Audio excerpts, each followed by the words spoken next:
नमस्कार साथियों, मैं हूं गौरव श्रीवास्तव और आप देखना शुरू कर चुके हैं ऋषि ज्ञान की बात। आज का विषय है परमात्मा को अपने अंदर कैसे जागृत करें।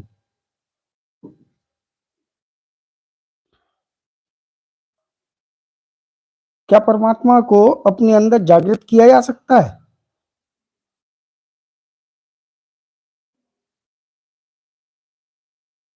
यह प्रश्न कई लोगों के मन में चल रहा होगा। यही प्रश्न मेरे भी मन में कई दिन से घर किए हुए था। काफी खोजबीन की तो अनुभव में आया, वही आज आप सबको सुनाते हैं। अगर सत्य के करीब लगे तो लाइक, शेयर और कमेंट करें, नहीं तो बीच में छोड़कर भी जा सकते हैं। चलिए, परमात्मा निराकार है, परमात्मा प्रकाश रूप है, परमात्मा साकार है, आदि आदि बातें सुनिए। साथ ही जगत की हर एक वस्तु या प्राणी में परमात्मा का वास है। यह सभी बातें सत्य हैं। जिसने जिस पर विश्वास कर लिया वही ठीक है, पर यह तो अनंत सत्य है कि जगत के हर एक प्राणी में परमात्मा का वास है। पर उनको जागृत कैसे करें, कुछ समझ नहीं आता। इसके लिए गुण और नियम है, वह सुनो तो निश्चय ही संभव हो सकता है। क्या नियम है? इसके 4 नियम हैं। नंबर 1, बुद्धि की शुद्धि। नंबर 2, मन की शुद्धि। नंबर 3, हृदय की शुद्धि। और नंबर 4, आत्मा की शुद्धि। ये अगर 4 नियम अगर अपनाएंगे, अगर ऐसा कर पाए तो निश्चित है कि परमात्मा तो खैर नहीं दिखेंगे, मगर उनके अनुभव अवश्य होने लगेंगे, उनका आभास अवश्य होगा। अब सुनते हैं इसमें करना क्या है। नंबर 1, बुद्धि की शुद्धि। अगर परमात्मा आकर्षक है, बुद्धि की शुद्धि से तात्पर्य यह है कि विचारों का सही होना, सोच का सही होना। अगर सोच सकारात्मक होगी तो कार्य में सफलता अवश्य मिलेगी, और सफलता की यह गारंटी है। अगर आपकी सोच सकारात्मक और सही दिशा में है तो सफलता निश्चित तौर पर मिलेगी, ये गारंटी है। जब प्राणी सिर्फ अपने भले के लिए दूसरों का अहित करता है तो उसे सफलता तो शायद मिल भी जाए, पर यह सफलता क्षणिक ही होगी। मनुष्य जानता ही नहीं है किसी का अहित करके अपने कर्म खराब कर रहा है। ऐसे मनुष्यों को परमात्मा का स्वरूप प्राप्त नहीं हो सकता। परमात्मा का स्वरूप उन्हीं को प्राप्त होता है जिनको अपने से ज्यादा दूसरों की फिक्र, परवाह, चिंता रहती है। यानी कहने का मतलब ये हुआ, जो मनुष्य का कल्याण चाहता है उसके लिए ये सब संभव होता है। दूसरों से तात्पर्य क्या है? प्राणी मात्र से प्रेम। अब प्राणी कौन से? प्राणी में क्या है? मनुष्य, पशु, पक्षी, जीव जंतु, पेड़ पौधे, ये सब प्राणी हैं। आप ये भी जान लीजिए कि पेड़ पौधों के अंदर भी आत्मा वास करती है। वो जीता जागता पुरुष है, एक पौधा। अगर उसके अंदर आत्मा नहीं है तो वो विकसित कैसे हो रहा है? कैसे हो रहा है विकसित? एक छोटा सा दाना कैसे पौधा बन गया, पौधे से वृक्ष बन गया, और वृक्ष से बट वृक्ष हो गया। एक छोटे से पौधे के नीचे कभी छाया ले पाए? नहीं ले पाए। जब वो वृक्ष बन जाता है तो कितनी छाया देता है, कितने ही घरों का वो पालन पोषण करने लगता है। एक आम का बगीचा है और उसमें कई सारे आम के पेड़ लगे हैं, कई सारे आम के पेड़ लगे हैं। तो जो भी उस घर का मालिक होगा, उसका घर का निर्माण होने लगेगा, खर्चे उस बगीचे से पूर्ण होने लगेंगे ना। और घर का मालिक भी क्या करता है? वो भी तो यही करता है, वो भी तो पैसे ला के देता है। ऐसी बगीचा भी पैसे दे रहा है। खेती कर रहे हो, खेती में जो अनाज उगा रहे हो, वो भी तो पड़ोसी ही है एक तरह से। वो भी जब अनाज आप मार्केट में बेच देते हो तो उससे पैसा ही तो आता है। इसी तरह से अपने पेड़ पौधों से भी प्रेम करो, पशु पक्षियों से भी प्रेम करो। जब आप प्राणी मात्र से प्रेम करोगे, तब ईश्वर आपसे प्रेम करेंगे। अभी एक पीछे सुना था, उनको पद्मश्री अवार्ड मिला है। एक माताजी थी, महाराष्ट्र की थी शायद वो, उन्होंने कई सारे वृक्ष लगा दिए। उनको तो वृक्ष माता ही कहने लगे शायद। तो मुझे ढंग से याद नहीं है उनके बारे में, मगर वो ये तो पता है कि उनको पद्मश्री अवार्ड से नवाजा गया था, सिर्फ इसलिए कि उन्होंने अनगिनत पौधे लगा दिए, पेड़ बना दिए, और उन पेड़ों की रक्षा करती हैं, वो सुरक्षा करती हैं। तो जब आप इस सृष्टि से प्रेम करोगे तो इस सृष्टि आपसे प्रेम करेगी। अनायास पेड़ काटोगे तो प्रदूषण भी बढ़ेगा, वृक्ष लगेंगे तो हवा शुद्ध रहेगी। मनुष्यों से प्रेम करोगे, अपना अहित अपना हित सोचकर दूसरे का अहित जब करने लगोगे तो वो सामने वाला भी आपका हित कर देगा। और यही आज समाज में हो रहा है। और समाज में देखिए आप किस तरह से आज माहौल बना हुआ है, कोई किसी को किसी से प्रेम ही नहीं है।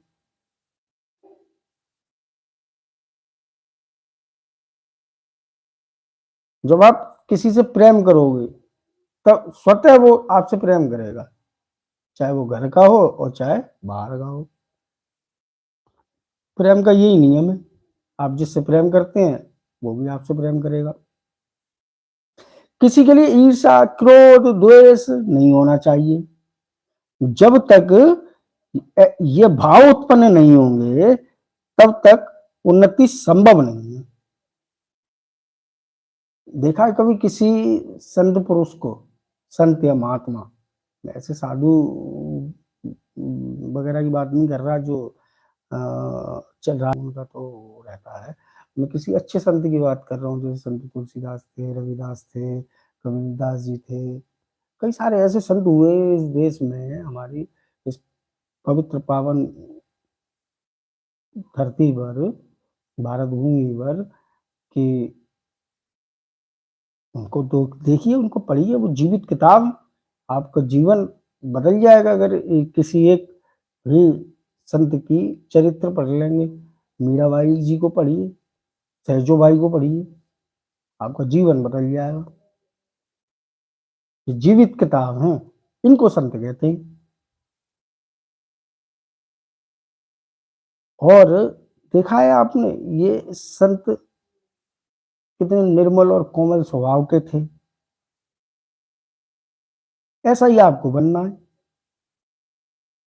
स्वभाव ऐसा होना चाहिए। छल कपट चालाकी इस मार्ग की सबसे बड़ी बाधा है।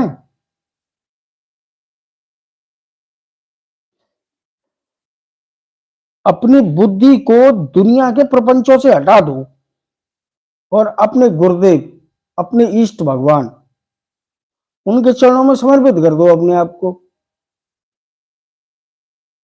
फिर सफलता मिलने में देर नहीं लगेगी, सफलता निश्चित है। ये है बुद्धि की शुद्धि। अब दूसरा सुनिए, मन की शुद्धि। अब आप सोचेंगे कि मन की शुद्धि कैसे हो सकती है, मन की गति तो इतनी तेज है। अब देखिए कैसे करना है उसको और कितनी आसानी से होगा ये। मन की गति तो हवा से भी तेज है, ये सत्य है। एक क्षण में यहां तो दूसरे क्षण में वहां, 7 समुंदर पार, हजारों किलोमीटर दूर। फिर मन की शुद्धि या गति पर ब्रेक कैसे लगेंगे, यह प्रश्न तो सबके मन मस्तिष्क में रहता है। इस पर ब्रेक तो बड़े बड़े संत पुरुष महापुरुष भी नहीं लगा पाए, ऋषि मुनि भी नहीं लगा पाए, वो भी विचलित हो गए। विचार वही है कि तो भला हम जैसे तुच्छ प्राणी कैसे ब्रेक लगा सकते हैं मन पर। तो हमारा अनुभव कहता है कि बहुत ही आसान काम है मन को शुद्ध करना। सबसे पहले अपने विचारों को शुद्ध करो। पीछे यही बात कही थी बुद्धि की शुद्धि में, अपने विचारों को शुद्ध कीजिए आप। अब विचार कैसे शुद्ध होंगे, प्रश्न वही आ गया। तो जवाब है कि सबसे पहले असत्य बोलना छोड़ दीजिए और दूसरों में बुराई निकालना बंद कर दीजिए। ये काम आज ही से शुरू कर दो। और जब आप ये करना शुरू करेंगे तो आप देखोगे मन को कितनी शांति प्राप्त हुई है, कितनी शांति मिली है और विचारों में कितना हल्कापन आ गया। विचार भी जब हल्के हो जाएंगे तो ये शरीर भी आपका हल्का महसूस होने लगेगा। ये शरीर के अंदर जो वजन दिखाई पड़ता है ना, वो विचारों से आता है। विचारों और विचार कर लो सात्विक और फिर देखो इतना शरीर हल्का लगेगा, ऐसा लगेगा जैसे हवा में आ गए हो। ये सत्य बात है, इसका अनुभव है। जब विचार हल्के हो जाएंगे तो आप स्वयं ही हल्के हो जाएंगे और हल्का महसूस करेंगे। यहीं से मन को वश में करना शुरू करिए। मन की गति पर ब्रेक लगाना शुरू करो आप। मन की बात कभी मत सुनो, सदैव मन को अपनी बात सुनाओ। मन की बात मत सुनो, मन को अपनी बात सुनाओ। मन को वश में करो, मन के वश में मत हो जाओ। मन जब कहीं घूमने को करे, बोले चलो मार्केट चलते हैं, मन कर रहा है, हाँ चलते हैं ना, बिल्कुल चलते हैं। अब मन जब कर रहा है कहीं घूमने का, तो फिर उसको उस जगह ले जाओ जहां सात्विक की ऊर्जा हो, जहां सत्य का वास हो। किसी ऐसे बुजुर्ग के पास बैठो जाकर जो सात्विक बातें करता हो, ऐसी मंडली में बैठो जाके जहां ईश्वर की बातें चल रही हो। और अगर ऐसा संभव नहीं है तो किसी मंदिर में जाओ, वहां जाकर प्रभु के पास बैठो। प्रभु से मिलने मत जाओ, प्रभु में मिलने जाओ। ये दो अलग अलग बातें हैं कि चलो प्रभु के दर्शन करे आएंगे, नहीं नहीं, प्रभु में मिलने जाओ। वहां जाओ तो अपनी सारी नकारात्मक ऊर्जा वहीं निकाल कर आओ और वहां से सकारात्मक ऊर्जा लेकर आओ। किसी भी तरह की ना किसी से द्वेष, न क्रोध, न मोह, न माया, न लालच, ये सब वहीं समाप्त करके आइए आप। और देखिए फिर आप कितने हल्का महसूस करते हैं अपने आप को। किसी भी प्रकार की टेंशन, स्ट्रेस, फ्रस्ट्रेशन और पता नहीं कौन कौन से अंग्रेजी के नए नए शब्द आए हैं, कि सिर्फ इसलिए हैं ये शब्द कि इनसे आप भ्रमित रहें। ये बड़े बड़े शब्द बना दिए कि साहब फ्रस्ट्रेशन है, एंजाइटी हो रही है, और पता नहीं क्या क्या, बहुत सारी चीजें। ये सिर्फ कहने की बातें हैं। एक बार अपने नकारात्मक विचारों को निकाल कर देखिए और सकारात्मक सोच लाइए। ये फ्रस्ट्रेशन और ये पता नहीं कौन कौन से ये सब गायब हो जाएंगे। इनका पता भी नहीं चलेगा कौन सी टेंशन, कहाँ की टेंशन, कैसी टेंशन। एक बार ईश्वर के चरणों में मन तो लगा कर देखिए, और जिस पल आप ईश्वर में मन लगा लेंगे आपकी टेंशन ही खत्म। कहना आसान है, करना बहुत मुश्किल है। हम जैसे बता रहे हैं तो ये कहना बड़ा आसान है, सुनना भी आसान है, मगर इसको करना बड़ा मुश्किल है। और जो करता है वो खुश रहता है, जैसे मैं हूं।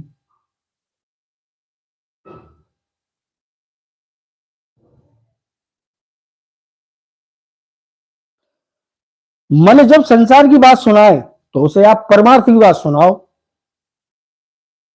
मन जब संसार की बात करे, बोला पड़ोसी ने ऐसे किया, पड़ोसी से मुझे क्या लेना देना, मैं तो प्रभु के गुण गाऊंगा। चल शुरू कर मेरे साथ भजन। वही है वही जो राम रच राखा, को तरक बढ़ावे शाखा। मैं तो ये गाऊंगा, मुझे नहीं करनी पड़ोसी की बुराई, क्यों करूं, नहीं सुननी उसकी बातें, क्यों सुनूं। मैं तो हनुमान जी का हनुमान चालीसा गाऊंगा, बेजी हरो हनुमान प्रभु। मैं तो ये गाऊंगा, तू भी गा इसी को। ये मन को सिखाओ, समझाओ, और देखे कब तक नहीं सुनेगा मन। आप मन के वश में नहीं है, मन आपके वश में है, मगर उल्टा कर रखा है इंसान ने। क्या, कि खुद मन के वश में हो गया है। जो मन मनुष्य के वश में था उसको उल्टा कर दिया, अब खुद मनुष्य मन के वश में हो गया। ये नहीं करना है, मन को अपने वश में करो, देखे कैसे जाएगा वहां पे।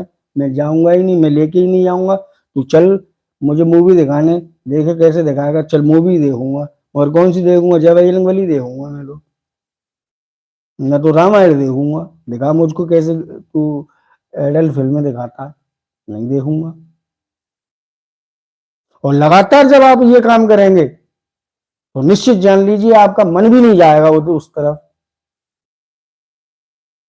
जब आपको घूमने के लिए गए तो आप उसको सतपुरुष के पास लेकर जाइए, सत्य सात्विक चीजें दिखाइए, देखे कैसे करता है वो बिल्कुल भी नहीं करेगा। वो वही करेगा जो आप उससे करवाएंगे। मन नहीं लगेगा, ये सत्य है।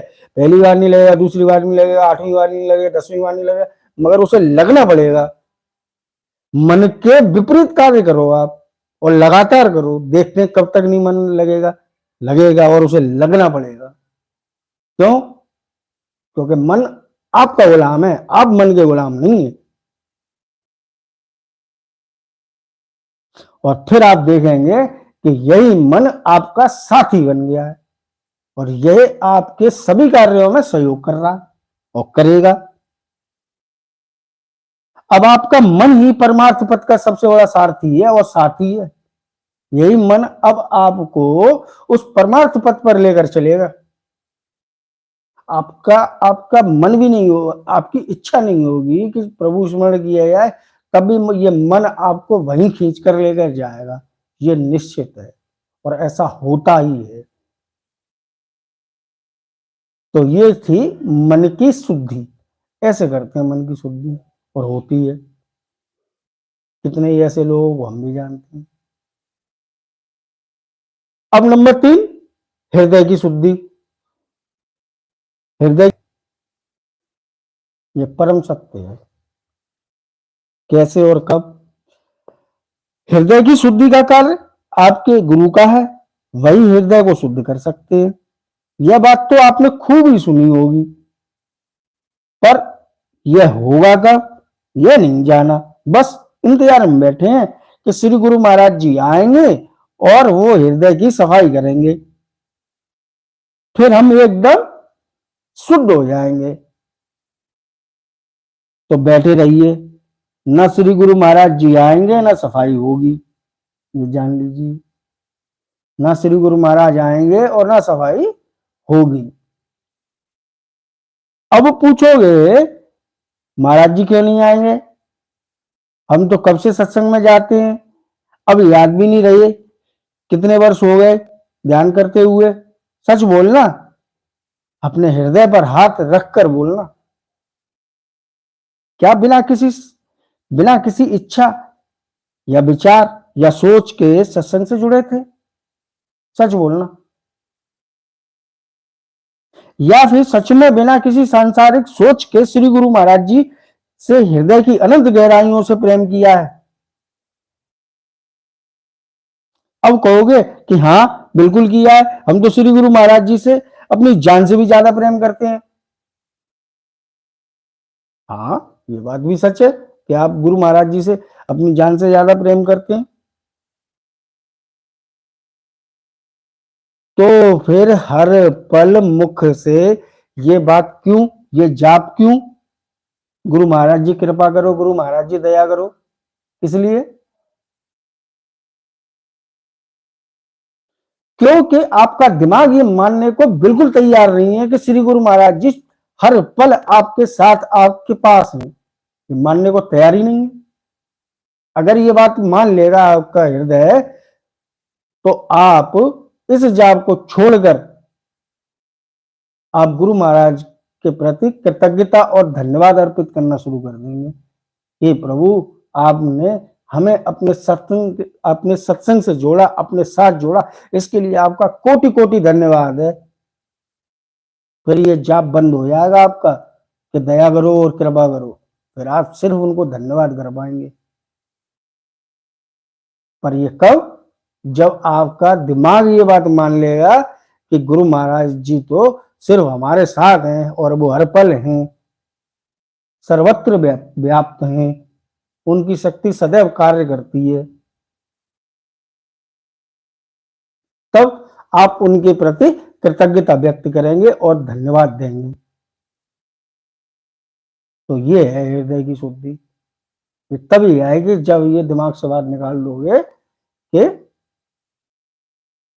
गुरु महाराज जी दया करो और कृपा करो। ये विश्वास हो जाएगा आपको कि हाँ, गुरु महाराज तो हर पल मेरे साथ रहते हैं।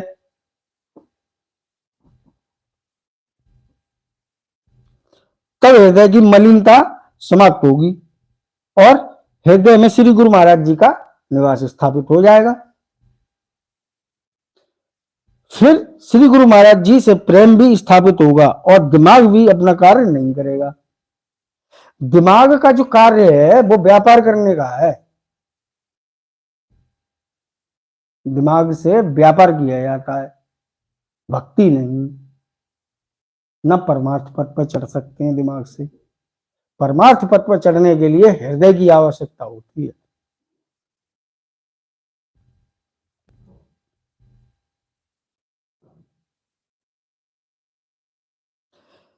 दिमाग का प्रयोग होते ही सभी रास्ते बंद हो जाते हैं, ये जान लीजिए। और साधक इस इंतजार और इस प्रतीक्षा में बैठा रह जाता है कि अब आएंगे महाराज जी, और अब आएंगे और कब आएंगे और कैसे आएंगे, और वो कभी नहीं आएंगे। ये जान लीजिए, सत्य वचन। अक्सर साधकों के दिमाग में यही प्रश्न चलता रहता है कि कैसे पता करें कि साधना में उन्नति हो रही है या नहीं। तो उत्तर है, जिस दिन सत्संग या परमार्थ पथ के लिए दिमाग के स्थान पर हृदय से विचार या सोच आने लगे, उसी क्षण समझ लेना चाहिए कि हृदय की सफाई और शुद्धि हो गई। समझ गए? नहीं समझे तो रिवाइंड करके सुन लो।